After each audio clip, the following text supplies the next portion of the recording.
Welcome to Make Your Remarkable, the podcast where banking meets inspiration. Here, we share stories that spark new ideas, open doors, and remind us what's possible when passion meets purpose. Each week, you'll hear from remarkable guests, leaders, dreamers, doers, and difference makers who bring fresh perspectives on leadership and culture, community connections, and the path to financial success. Wherever you are on your journey, their stories will encourage you to think bigger, live bolder, and make your own remarkable. So let's dive in. It's time to make your remarkable. Well, I'm Neil Stevens, and today we have the privilege of welcoming one of the most exciting young leaders in college baseball. A guy whose talent, whose work ethic, and attitude have made him a cornerstone. I have Kolby Branch here with me today. He transferred to Athens and immediately made his mark. He finished the 2024 season as one of the SEC's most productive hitters. He posted a .331 batting average, hit 17 home runs, drove in 53 runs with a .449 on-base percentage. And on top of all that, he started all 55 games, recorded 20 multi-hit games, and became one of the toughest outs in the conference. Defensively, Kolby, you brought versatility. You brought steady leadership to the infield, and your presence in the clubhouse has been described as the true glue, the kind of player who raises the standard for everyone around him. But what stands out most of all this is not just the stats, but it's the maturity, it's the mindset, and it's the leadership that you bring. And that's why we're especially excited to have him on the Make Your Remarkable podcast today. So, Kolby, take a minute. Welcome to the show. Glad you're here. Wow. Excited about it. Take a minute and talk about how you got interested in baseball to begin with. I started, I'm sure, at a young age, but how did you grow up enjoying the sport? First of all, thank you for that intro. That was something else. I never heard something like that. Well, you earned it all. So basically, growing up, I've got three younger brothers, and so I started playing around 5, and my dad was a tennis player. So I picked up a ball and a bat, and he rolled with it. He was cool with it, and he started coaching me because he loves coaching. Sure. He doesn't know anything about baseball and how to coach that, but he loves coaching. He loves helping people, and that was his big deal. And so we started a team with him, and kind of rolled with that. They were called the NTX Eagles. NTX Eagles. Back in the day. And so they ended up growing it to like 15 programs or 15 teams, and all my brothers started playing for them. And it was kind of a cool deal, but yeah. So that's cool. Big baseball family. Yeah. So I'm sure you were recruited by several universities, great ball player. I would say definitely in the portal, the down-to-earthness of Wes and the identity of Coggin and Brock Bennett, all those coaches make the big difference to me. And the identity of the program and what they plan to do and the people that you have around you, that says more to me than a facility, what your history is. I think a lot about the people, and Wes is one of the greatest people, I think, in my mind, in the country. And so I had an opportunity to interview Coach Wes Johnson on this podcast, and he's spoken to our bank team a couple of times now, and I've been so impressed with him, so impressed with his desire to study leadership, and that shows. But I've heard a number of people say, in fact, I think it was even on one of the networks as I was watching a professional baseball game, and one of the major league players, I forget who it was, but said they chose to come because Coach Johnson's development and the focus that he places on developing people, which we're real big on here at OSB, is we feel like if we are going to succeed, our leaders have to invest and develop people. And it sounds like that's a big reason why you came. Culture of development, of care. Like you say, you can go buy big facilities, nice facilities and all that, but at the end of the day, it stops there, right? So, we walk in and we're talking about, playing pro ball, taking the next step. And part of the deal is if you win, winners get paid more, and so if you want to go play pro ball and be selfish and do that and be that kind of teammate, well, cool, just go out there and help us win, and then you get to get your better shot if that's how we want to do this. So he's good at motivating people like that are solely driven on themselves and getting to the next step. He's good at taking those guys and making them better and telling them we can win and add that. So part of that identity is Wes and making his mark on the team, on people that have come before him, people that are now going into pro ball, all the people. What do we have? 11 drafted last year, I think. Oh yeah. And so Wes has a big part in that. Yeah. Well, I watched you play this past season a lot. I went to 12, 13 ball games, and really was impressed with you. And what was really interesting about it, I got a good friend of mine. His name's David Branch. He has a son named Kolby. Oh, really? So it was like, and it spells it the same way, right here in Oconee County. I can't believe I haven't met him yet. So but he's young. I mean, he's a kid. He's 8 or 9. I forget how old he is now, but young kid. And so that always reminded me. I texted my friend David and said, "Here's your future son, out here playing." He said, "I hope so." He said, that would be great. So talk a little bit about as we think about your success. Success just doesn't happen. We talked about this with Coach Johnson a lot and the preparation for it, but talk about preparing mentally, preparing physically. How do you do that and stay consistent at the level that you're playing now with all the other demands, schoolwork and outside demands and that sort of thing? Talk about your mindset. I would say having a routine, being able to get up in the morning and go and complete the tasks that you're just given. First of all, just being able to show up and do the things. That's number one. And then also the off days. There's a big proponent in that. You get an extra day or two to get ahead of people. You can get things in that way, and then obviously by what you eat, what you put in your body is good. Yep. And then in your brain is the most important part. How you prepare physically, what you tell yourself. If you tell yourself you're terrible, you're probably going to be terrible. If you tell yourself you're going to be good, you've got a better shot at being good. And so just constantly working on your brain and telling yourself that you're good enough. You're a man. You're ready to go. And that's the biggest deal. Yeah, just working on the mental. and putting the effort in. I know that Coach Johnson used the phrase.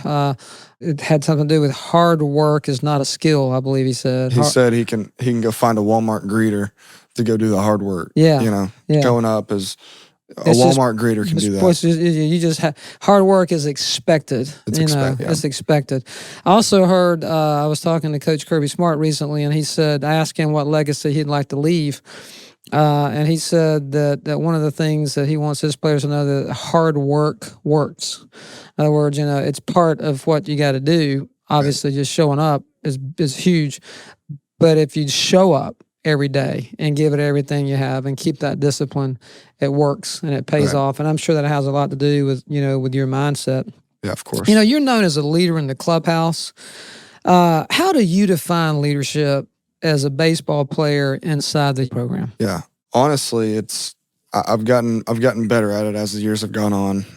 Coming in as a sophomore, it was a little bit hard to get your word out, and I got my word out plenty because as being a starter, you can kind of say whatever you want, but I've grown to be more out of my shell, grow to take in more friends instead of being closed off with 2 or 3. Try to have more friends. Go talk to somebody that you don't normally talk to. Go out of your way to go have a 15-minute conversation with somebody. I think that's important, and that's what I've learned. Really just taking in other people, asking them how they're doing, making it about them. Yeah, that's a big part in leadership for me because they want to play for somebody that knows that they care about them. Yes. And intentionality, and not selfishness. Servant leadership, really. Right, serving others, and you don't have to boast on yourself when you go out there and you hit whatever it was you batted this past year, 300 and something. I mean, that those stats show on the field, and it makes turning your focus to others and caring about them even more powerful when you're showing those kind of statistics on the field. Culture. I know you guys have an incredible culture. I watched you play this year, like I said, a good bit, and one of the things that stood out to me was just the camaraderie and the, even when you were down, the level of engagement of the team. There was just a team spirit inside the dugout. I could just tell there's a cultural difference in this team and in teams I've watched in the past. What does a winning culture look like to you? Not just obviously winning games, which is obviously very important while you're there, but the culture of the team. What does a winning culture look like? I would say, I would say, look at your off days and see what's going on in the facility, see if it's important. I think a lot of people find that if it's important, it gets done. And if you make important days every day of the week, you got one off day a week, let's say. So you make that day important. You get 50 important days. And then, competition is another big thing that we focus on. I mean, we got 20 transfers that come in. And so competition is huge, and at every spot there's a competition, whether you like it or not. And there's a competition everywhere. And as long as you have that, people will work and people will want to go out there and win and want to take care of business. And I think that's the culture that we got. Yeah. I think you're right on that. It's everybody buying into that, and everybody believing in that. You still get nervous out there when you're in the batter's box? I get nervous here and there. It's mostly before the games. Yeah. I get the little, the butterflies before the game, and that's mostly every game, no matter, just because I'm so excited to get out there and play. Does the 2-3 counts get in your head? The 3, no. Or 3-2 counts? Yeah. They don't, because honestly, I'd feel better because I'm already in it. I've been in it for 6 pitches, and I've failed so many times. I've often wondered how I would feel. It's 3-2, and it's game's on the line. But it's funny when you've been failing over and over and over for so long. Yeah, you just become almost numb to it. Yeah, and then the success is where it's fun. And that's the thing about baseball. It's a game of failure. I mean, people talk about it a lot. I mean, it's obviously a game of success when you play like you guys have played, but it's made up of a lot of failure. And I think that's many times what we miss in business is that you got to really be willing to do some hard things and fail at those hard things to get better. Right. And I think so often, even leaders and those who are listening, who may be leaders, business leaders, or trying to hit a sales goal, whatever it may be, really set the standard high and not be afraid to fall short, because when you get used to that, like you said, become somewhat numb to it, to say, you know what this feels like, and it kind of takes it out of your head, and that leads to success. It's really ironic how that can occur. Speaking of that, failure and such is handling adversity. Yeah. I know that every sports team, there's not a season that adversity doesn't come in some form. It could be something going on personally. It could be something on the field. It could be the chemistry of the team. It could be a slump of some sort. And I know momentum swings are probably, there's highs and lows. How does a leader, in your opinion, respond during those times? And what have you learned about leading through adversity? I would say that, I haven't been the most vocal. And so how do I do it without being vocal is if people look at you and they say, well, this is a trying time. Let's see what he's doing. And I'm sitting here and it's just like this. I do feel like that's important. And when people can see you at the worst, be cool, and at the best, be just, be cool as well. There's an aspect of where people want, when it's going good, they want to be the fun guy, and that's cool, and I like that. And there's times where I lose friends because of that, but also in the trying times, I do think it's important to stay even keel as much as possible. Yeah, because people are looking at you and they want to be just like you, and if they see you freaking out, that becomes It has an impact. Yeah. Yeah. Someone once told me things are never as good as you think they are, but things are never as bad as you True. think they are either. So keeping that right mental mindset. And when you're successful and you know how to do something, Right. it's really just a matter of staying focused and disciplined and going back to the basics. And it tends to work out. Anytime I'm in a trying time, it's like my dad will call me. He'll say, it ain't leukemia. That's right. There's people that are struggling Yes. so hard, and you'll be fine. Yeah. And then in the good times, I think I was reading a book, and it's talking about Marcus Aurelius. Yes. And he was saying how he's walking through the streets like of Rome, and he's got his right hand man. Yep. And he's saying, "I'm just a man," or "You're just a man." Yeah. Just telling, because he's the most powerful man in the world. Yes. And he's got to be reminded that he's just a man. It's not that big of a deal. Yep.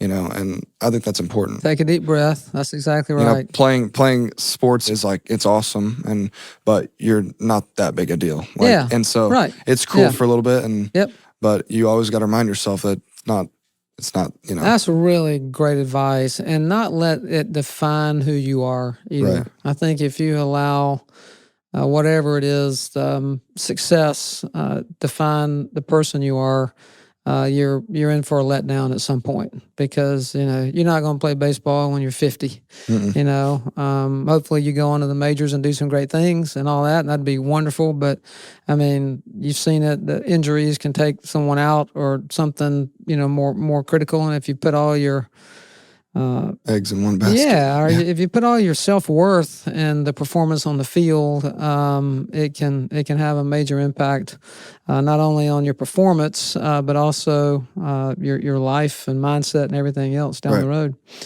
Talk a little bit about one of our values here at the bank.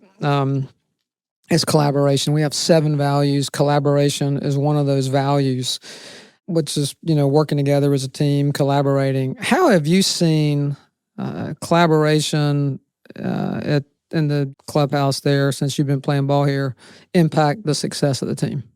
Yeah. I mean, when you bring people together and you have a common goal, I think that collaboration, everybody wants the same thing. And so when you have the same thing that you're working towards, I think that everybody will find a piece of the pie at some point. It might take, a couple months, but everybody's going to find their piece of the pie. And if everybody's willing enough, they'll take a small enough piece and everybody gets a bite, and then, the cake gets eaten. Yeah. And so hopefully that's how that works. Yep. But with collaboration, you have to be able to work with people. Mm-hmm. You have to be able to accept people's failures and successes, and roll with the punches. And there's so much that goes on. But just being able to show up every day and show people that you care, I think that's the most important thing. As collaborative as baseball is, from the standpoint of, you got, a right fielder has a whole different skill set than a catcher, but everybody has to play together. It's still, in many ways, very individual, because you got individual statistics, and it's probably somewhat easy to become detached from the team and just focus on your position and your batting average, and make it about you as an individual. And I'm sure there's probably been times when teammates they don't necessarily get along with each other, or there's one person thinks, well, he's got a big ego, or whatever the case may be.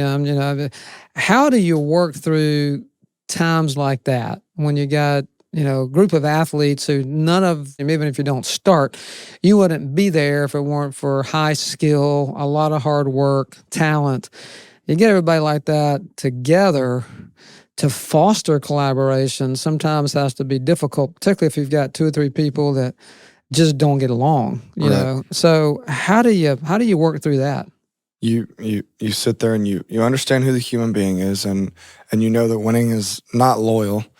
And treat everybody with the same amount of respect as you do with everybody else. And there'll be definitely people along the way that are a little bit crazy and out of their way, and they only care about the big leagues, or they only care about their stats. And I think the way you do that is you kind of embrace it. That's who they are, and I don't think they're willing to change. So if they're not willing to change, then you celebrate them and all their successes. Make them feel like the man. And they're the man. Then they become the man, and sometimes those are the best players that nobody realizes. From the outside looking in, they think that they're the the best teammate, but really they're not. Yeah. But that's okay. Yeah. And so sometimes you can't get people to work like that. And then you have to embrace. Yeah.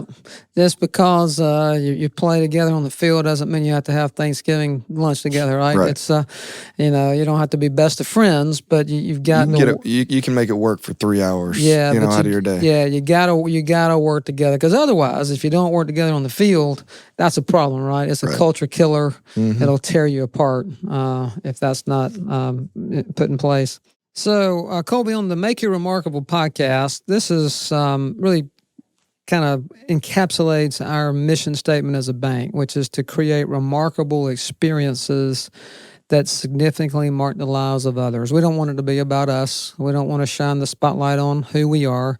We want our customers, our team, other people, our vendors, our shareholders, they're the hero of the story, not us.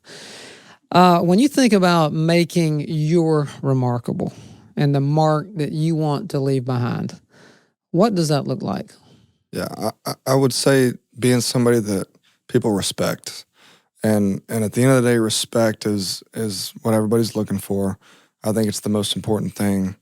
And if I'm not liked and I'm respected, I think that's okay. Mm-hmm. And at the end of the day, respect would be the biggest deal. And I think that word in itself says a lot. Mm-hmm. And it's kind of who you are. And if you're either respected or you're not. Mm-hmm. And it's an either or. Mm. And so respect would be the biggest deal that I would say. That's the mark that you want to leave. Yeah, I would say. I like that because so many people, you're right, they go through life wanting to be liked. And that's not necessarily what you want, because that might mean that you haven't told people the truth. I've heard before, leaders who really want to lead well, they want to be respected because they have to have sometimes hard conversations with people and tell them the truth. And that's the kindest thing that you can do to someone, is tell them the truth. And sometimes they don't necessarily like you for that, but in the end, I'm sure they have a deep respect. The honesty, and you've helped them when you do that. So, and then I think also if you're honest to them, they come to you about things that they want to hear about. If your opinion, they trust you, and they trust you, and they think that you're not going to lie to them. Yep. If I'd say, hey man, your jacket looks great today, and I tell you how your shirt looks great, and you'll never ask me if your shirt actually looks good, because I'm going to say it looks good. Yeah. If I'm honest and I say, man, it doesn't look great, you're going to be like, well, I might need his opinion more often, because I might, And so, and when you love somebody and care about someone, it's like my wife tells me, I walk out of the house sometimes, don't wear that. That does not look good. Yeah. But I know she's not being mean. Right. She cares, right? So when you're honest and care, and you have a deep respect for that. So I like that. Leaving your mark by creating respect for those around you. I think one other thing would be a present I got from my dad. It was just a wooden carve out. It said, "I care," and it was like. It was cool that's what we grew up on. Me and my brothers, I care, care. And just show up and care. That's 80% of the battle. We talk a lot at our bank about love, and not the romantic type of love, but the love that's agape love that is transcends. It's the type of love that is about not a feeling but an action, and that's what care is. It's about how you treat other people, right? The intentions by which you treat other people, and not just and to think more deeply before you make decisions or say things, and that truly shows that you care. And people love working for organizations that care about others. If they think you don't care, they don't want to work there, and that's really big. So tell me, as we kind of close out, what kind of year you think you guys are going to have this coming up season? I'm excited. Yeah. And the pitching staff has greatly improved from what we had the past 2 years and what I've been a part of. And I think that side of the ball, I think we're going to be really good. I think we've got a full weekend rotation, people waiting to get in the weekend rotation. bullpen arms, closers, people for all different types of roles. I'm really excited about the pitching staff. I think they're going to dominate. That's awesome. I think we've got really good arms and a plethora of arms. So yeah. I'm excited about that. And then the hitters, I think we've developed an identity of who we are in the home runs and the power, and being one of the best power hitting programs in the country. And I think that, at some point when you develop an identity, I think that it's pretty easy to follow that path. And I think we can do that again. Yeah, you're building a great culture. I know that. And we talked a lot with Coach Johnson about that and the sustainability of that, and playing together and the collaboration we talked about. And I'm excited about watching you guys again this coming up season. It's a lot of fun and that kind of thing. If people want to connect with Kolby on social or whatever, how do they do that? Yeah, it's just Kolby Branch on Instagram. I think Twitter's the same thing, Kolby Branch. And so, yeah. Yep. Well, short and simple, right? Short and simple. So as we close, one last question. What's your favorite Major League Baseball team? The Rangers. I mean, the Texas Rangers. I grew up with the Rangers when they won the World Series these past, 23, I think.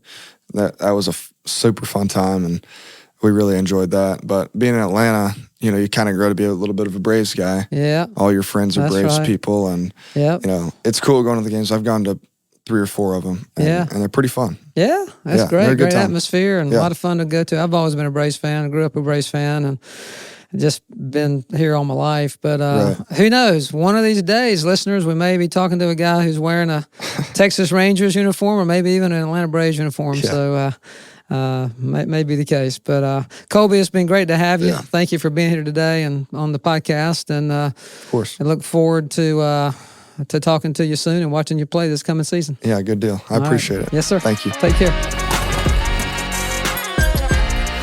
Thanks for joining us on this week's episode of Make Your Remarkable. If you enjoyed the conversation, leave us a review, share it with a friend, or follow us on social media at Oconee State Bank and at remarkable_mortgage for more remarkable insights. And remember, at the heart of every journey, it's not about the process.